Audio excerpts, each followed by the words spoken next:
बिहार चुनावों को लेकर भारतीय जनता पार्टी में किस कदर खौफ है कि अब वो लोग राहुल गांधी के प्रचार पर रोक लगा रहे हैं। जी हां, सही सुना आपने। चुनाव आयोग से बीजेपी ने मांग की है कि राहुल गांधी के प्रचार पर रोक लगाई जाए। क्यों? कुछ देर बाद। मगर सबसे पहले दोस्तों, आज का दिन एनडीए के लिए एक बहुत बड़ा दिन था। क्यों?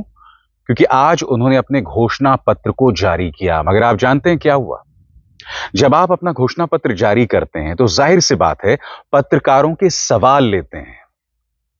भारतीय जनता पार्टी के यूट्यूब चैनल पर पूरा जो प्रसारण था वो महज 1 मिनट 50 सेकंड का था। सही सुना आपने, बमुश्किल 2 मिनट का था। मंच पर एनडीए गठबंधन के तमाम बड़े नेता थे, जेपी नड्डा से लेके सम्राट चौधरी से लेके नीतीश कुमार, मगर सब चले गए सम्राट चौधरी को छोड़ के। मैं आपसे एक सवाल पूछना चाहता हूं दोस्तों, क्या आपको नहीं लगता कि भाई अपने मैनिफेस्टो रिलीज में, अपने घोषणा पत्र के जारी होने को लेकर कम से कम पत्रकारों के सवाल दिए जाने चाहिए थे? भाजपा को क्या डर है? एनडीए को क्या डर है? और फिर आप मुझसे कहते हो कि मैं भाजपा से ही क्यों सवाल करता हूं। अरे भाई, चुनावी घोषणा पत्र जारी हो रहा है और आप बगैर सवालों के जवाब दिए चले गए। और आप चुनाव आयोग से क्या मांग कर रहे हैं? कि राहुल गांधी के प्रचार पर रोक लगाई जाए। क्यों? क्योंकि राहुल गांधी ने यह कह दिया था कि अगर जनता ने यह कह दिया कि प्रधानमंत्री नरेंद्र मोदी मंच पर नाचे तो वोट के लिए वो नाचने को तैयार है। भाजपा खुद भूल गई कि खुद आपने भाषाई मर्यादा का उल्लंघन कितनी बार किया है। स्वयं प्रधानमंत्री ने सोनिया गांधी से लेकर राहुल गांधी के बारे में क्या क्या नहीं कहा है, उसकी चर्चा कुछ देर बाद। मगर सबसे पहले दोस्तों, आपको वो मंजर मैं दिखाना चाहता हूं। घोषणा पत्र जारी होता है और उसके बाद यह कहा जाता है कि सबको चुनावी रैलियों में शिरकत करने जाना है, भाग लेने जाना है, लिहाजा सब जा रहे हैं। आप खुद बताइए दोस्तों, क्या यह बात आपको हजम हो रही है?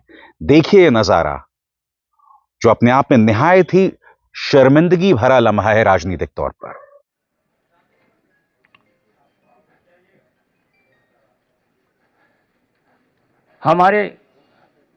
हमारे सभी राष्ट्रीय जनतांत्रिक गठबंधन के नेताओं का कार्यक्रम लगा है। इसलिए मेरा विनम्र निवेदन आदरणीय नेतागण से है, आप अपने अपने कार्यक्रमों के लिए प्रस्थान करेंगे और तमाम पत्रकार मित्र यहीं रहेंगे। सभी पत्रकार मित्र यहीं रहेंगे।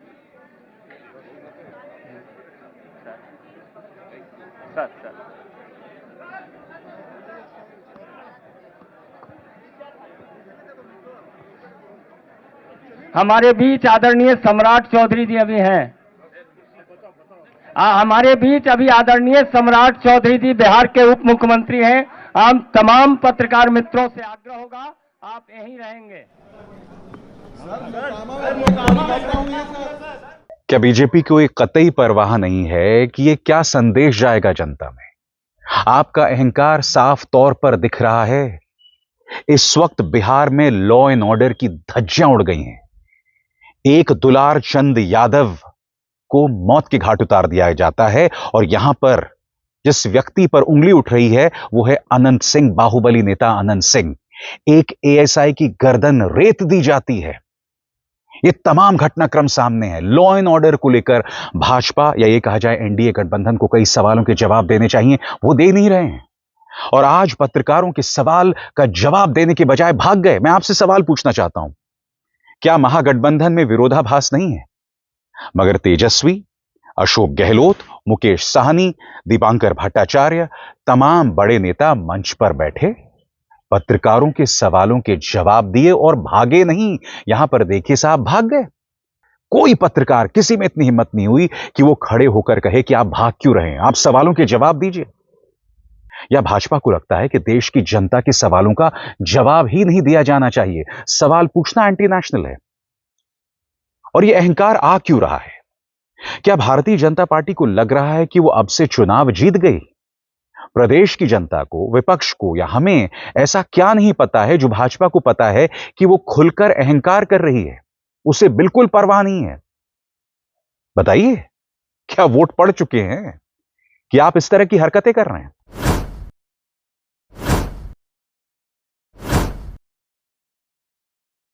एनडीए ने अपना मैनिफेस्टो जारी किया है, क्या कहेंगे? आपने देखा होगा मैनिफेस्टो में क्या क्या है। आज देखिए, आज हम लोगों ने देखा कि मैनिफेस्टो जो है जारी जैसे किया गया वैसे ही ख़त्म भी होगी। यानी 30 सेकंड के अंदर जो है इनकी घोषणा पत्र का जो कार्यक्रम था वो ख़त्म हो गया है। आदरणीय मुख्यमंत्री जी को तो पता ही नहीं होगा कि उस घोषणा पत्र में क्या है, शायद उनको बोलने ना दिया जाए, इसलिए जो है जल्द से जल्द जो है ये ख़त्म कर लिया गया।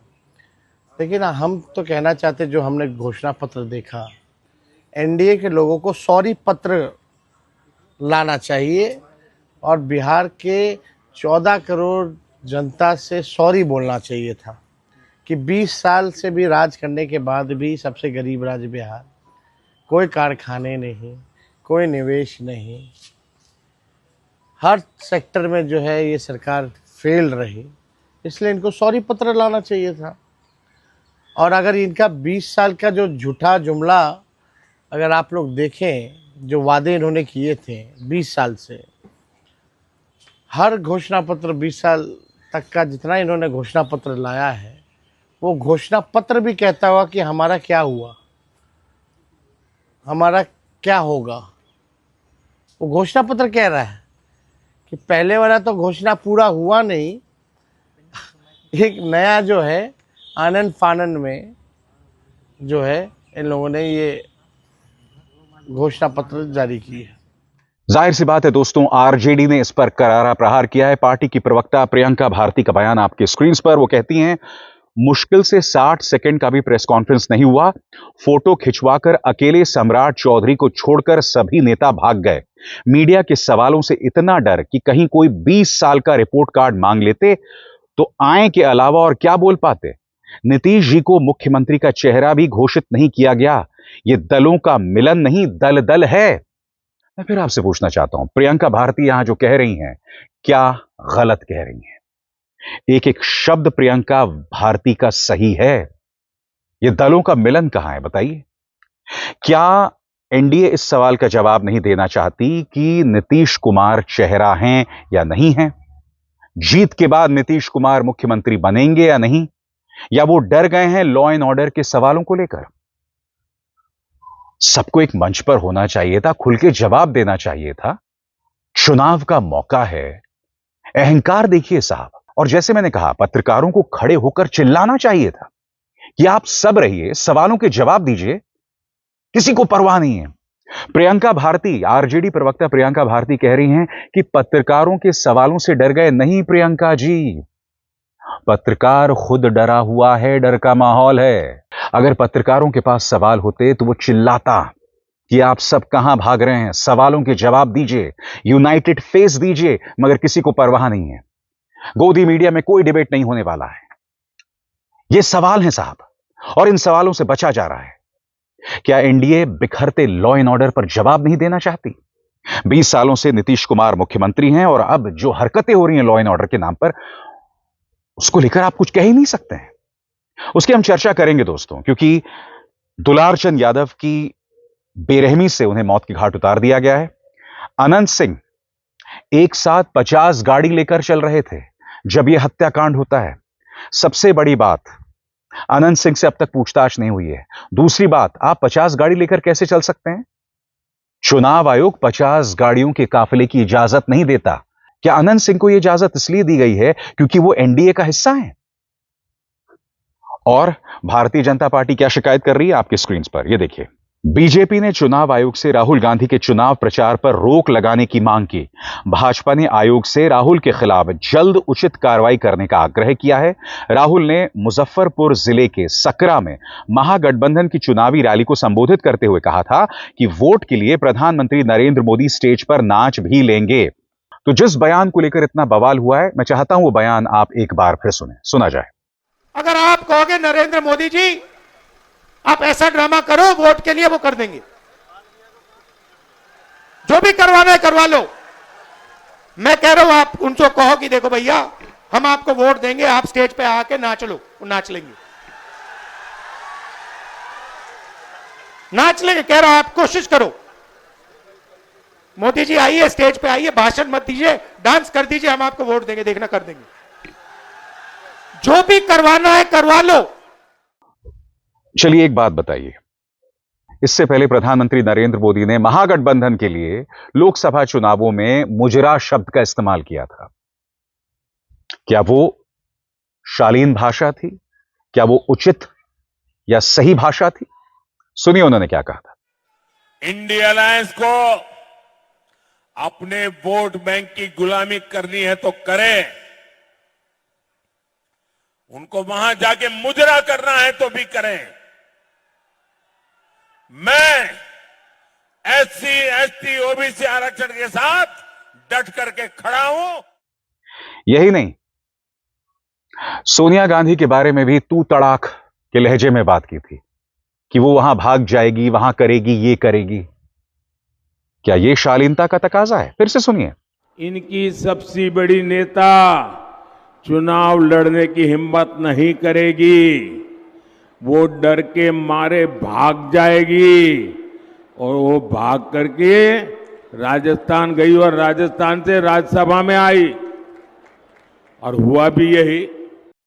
और आगे बढ़ने से पहले एक जरूरी संदेश, मेरे कार्यक्रमों के लिए आप नोटिफिकेशन का इंतजार मत कीजिए, मेरे चैनल में जाइए और खुद जाकर कार्यक्रम देखिए और रहिए अपडेटेड। मैं एक बात स्पष्ट कर दूं, अगर आप मुझसे पूछें, राहुल गांधी को यह बयान नहीं देना चाहिए था। भाषाई मर्यादा बनाकर रखनी चाहिए। बेशक भारतीय जनता पार्टी उसे भूलती जाए, बेशक भारतीय जनता पार्टी ये तमाम लक्ष्मण रेखाओं का उल्लंघन करे, मगर विपक्ष को नहीं करना चाहिए।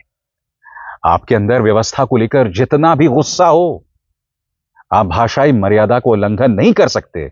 यही वजह है कि जब प्रधानमंत्री नरेंद्र मोदी की मां का आर्टिफिशियल इंटेलिजेंस जेनरेटेड एक वीडियो आया था तो मैंने अपने मंच में उसका विरोध किया था। पवन खेरा को कटघरे में रखा था, लगातार कांग्रेस को टारगेट किया था।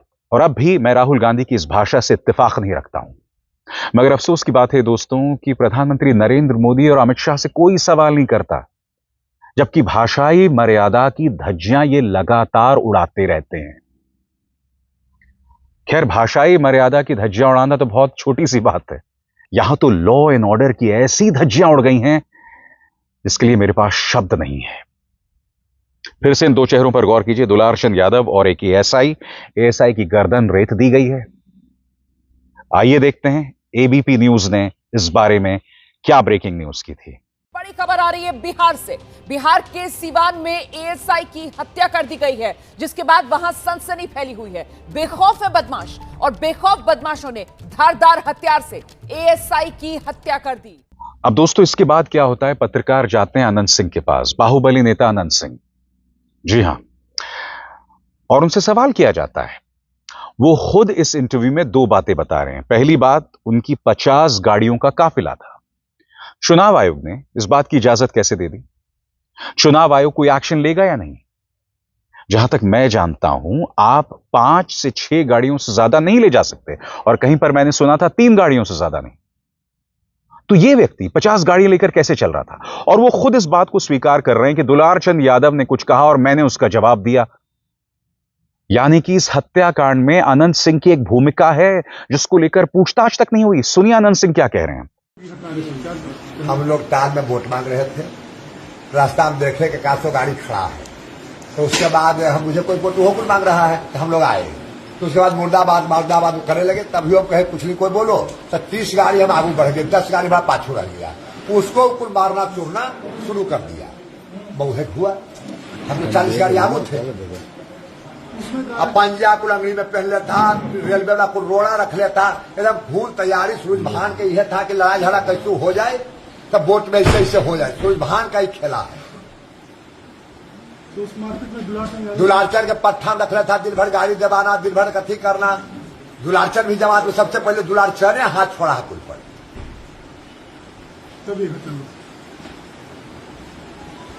घटना क्या हुआ? तो वो आप उस घटना के पहले आप निकल गए थे? हमें 40 गाड़ी से आगू थे और 10 गाड़ी पर पाछू था। तो जब बुझ गया कि काम घरों निकल गया, काम बचा तो चूड़े लगा गरिया 10 के चूड़ दिया। तो आपका भी समर्थक का वाहन क्षतिग्रस्त हुआ? इसमें तो था कुछ, हमारे ब्लॉक तो होबे किया। वो जो पाछू नहीं बता रहे हैं, 10 को छोड़ दिया, लोग इतना छोड़ दिया कि वही बिगड़ रह गया। स्वाभाविक सी बात है, महागठबंधन इस पर उग्र है। तेजस्वी कह रहे हैं कि ये हो क्या रहा है, ये तो कल्पना से भी विचित्र है। तेजस्वी यादव ने एनडीए के कार्यकाल में ये जो लॉ एंड ऑर्डर की धज्जियां उड़ रही हैं, उस पर तीखे सवाल किए। सुना जाए।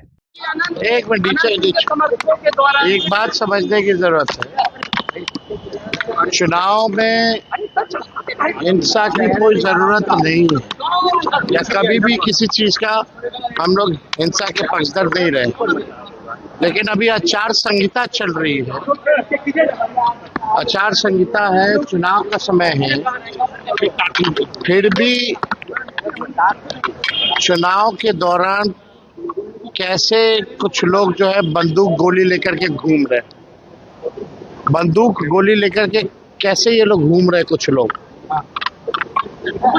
और आप देखिएगा प्रधानमंत्री जी 30 साल पुरानी बातें करते हैं, 30 मिनट पहले क्या हुआ, आज एक एएसआई की सिवान में गला रेत करके मार दिया गया और दुलार चंद यादव जी की हत्या मोकामा में कर दी गई, तो ये क्या है। मगर चूंकि बात अनंत सिंह की है, तो जाहिर सी बात है एनडीए गठबंधन में किसी नेता की हिम्मत नहीं है उन पर सवाल खड़ा कर सके। हालांकि मैंने कहीं पर नीरज कुमार को यह कहते हुए सुना था कि जो दोषी होगा उस पर कार्रवाई होगी। भाई दूध का दूध और पानी का पानी होता दिख रहा है। और जितन राम मांझी इसके लिए आरजेडी पर दोष मढ़ रहे हैं। दुलार चंद यादव प्रशांत किशोर के समर्थक हैं। जिसका काफिला निकल रहा था वो अनंत सिंह थे। अनंत सिंह किसके करीबी हैं, क्या ये बताने की कृपा करेंगे जितन राम मांझी? सुनिए क्या कह रहे हैं जितन राम मांझी। घटना तो हम समझते हैं कि जानबूझ करके राजद के लोग ऐसा कर रहे हैं। हमारे क्षेत्र में भी हमारे टेकारी के जो कैंडिडेट हैं उन पर कातिलाना हमला किया गया, 8-10 गाड़ियां चूर कर दी गई। जो भी कहिए दोस्तों, बिहार के चुनावों में कल्पना से भी विचित्र हो रहा है। चुनाव प्रचार चल रहा है, 2 मौतें हो गई हैं और मीडिया के कान में जूं तक नहीं रेंग रहा है। ये बिहार में मौजूदा लॉ एंड ऑर्डर की हालत है। ये तर्क मत दीजिए कि इस वक्त कानून व्यवस्था चुनाव आयोग के अंतर्गत आता है। ये सब वाहियात बातें हैं। लॉ एंड ऑर्डर की क्या हालत है वो दिख रही है, मगर इस वक्त कोई जंगल राज की बात नहीं करेगा। क्यों? क्योंकि सत्ता में लालू प्रसाद यादव नहीं है। भाई जब लालू प्रसाद यादव सत्ता में होते हैं तो बहुत आसान हो जाता है जंगल राज जैसे शब्दों की बात करना। उत्तर प्रदेश में अखिलेश यादव होते हैं तो 1-2 घटनाएं हो जाएंगी तो उस पर पूरा जंगल राज का रोना मीडिया रोता है। मगर यहां पर साहब मजाल है कोई सवाल कर सके। यहां पर मजाल है अनंत सिंह से कोई सवाल कर सके। 50 गाड़ियों का काफिला, वहां पर दुलार चंद यादव की हत्या, एक एएसआई की गर्दन रेत दी गई चुनावी मौसम में, किसी के कान में जूं तक नहीं रेंग रहा है। और दोष मढ़ा जा रहा है आरजेडी पर जो सत्ता में नहीं है। और भाजपा क्या कर रही है? सवालों के जवाब नहीं देते ये लोग, भाग जाते हैं। घोषणा पत्र वाला दिन था और फिर चुनाव आयोग से शिकायत करते हैं कि राहुल गांधी को चुनाव प्रचार करने से रोक दिया जाए।